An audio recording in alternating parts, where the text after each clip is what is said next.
When evaluating candidates for corporate counsel, entrepreneurs should consider a short list of factors, including experience level, cost, and comfort with an attorney's communication style. For early-stage companies, partnering with an attorney or law firm with a proven track record of representing startups can be especially valuable since experienced startup attorneys have an appreciation for the types of legal hurdles emerging companies may face.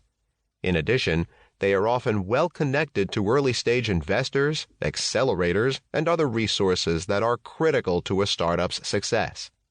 We highly recommend that you find a lawyer with whom you have a personal connection.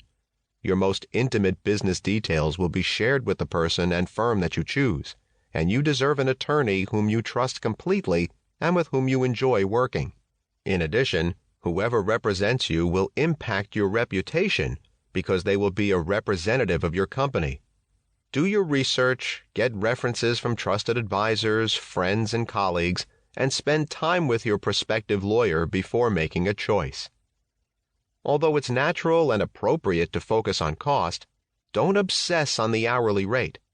While the bill you receive is made up of the hourly rate times the hours spent, the efficiency of a lawyer is always the biggest factor in a bill. A competent lawyer who knows her way around startups is worth much more than someone who specializes in estate planning but charges half the rate per hour. Proactive versus reactive.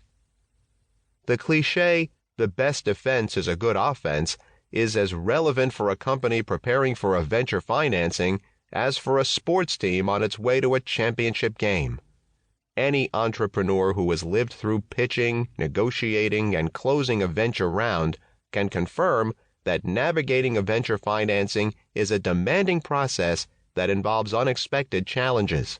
There are several proactive steps that a startup's management team can take in advance of receiving its first term sheet to ensure that their company is set up for success. Begin by preparing your company to meet investors' expectations.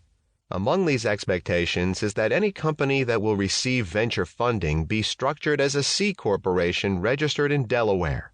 Startups that are structured as LLCs or other corporate forms should consult counsel to convert into C Corp status in advance of approaching investors.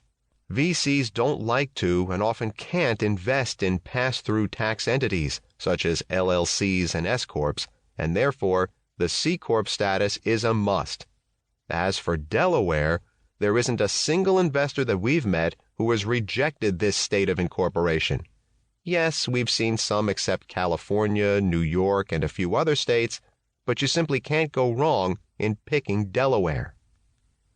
Investors will expect a startup to be qualified to do business in every state in which the company is operating and be able to provide legal documentation to confirm their registrations in each state. You should work with counsel to verify that the company is qualified as a foreign corporation to do business in every state in which it has operations requiring such qualification. The due diligence process is a key component of any venture financing.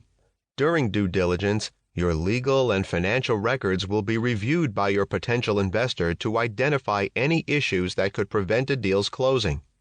To prepare for this, you should establish a data site and work with counsel to organize the company's legal and financial records to make them easy for investors to review.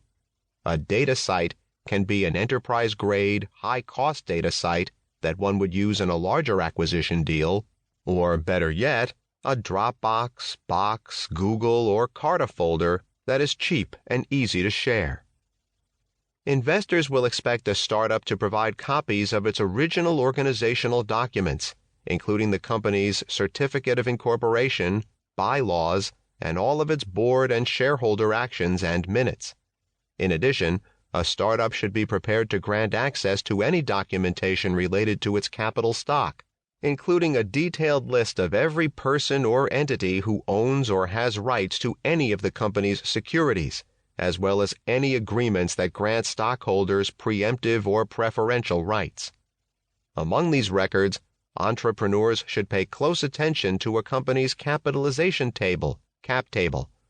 A cap table is a complete list of all of a company's securities and their ownership organized in a spreadsheet.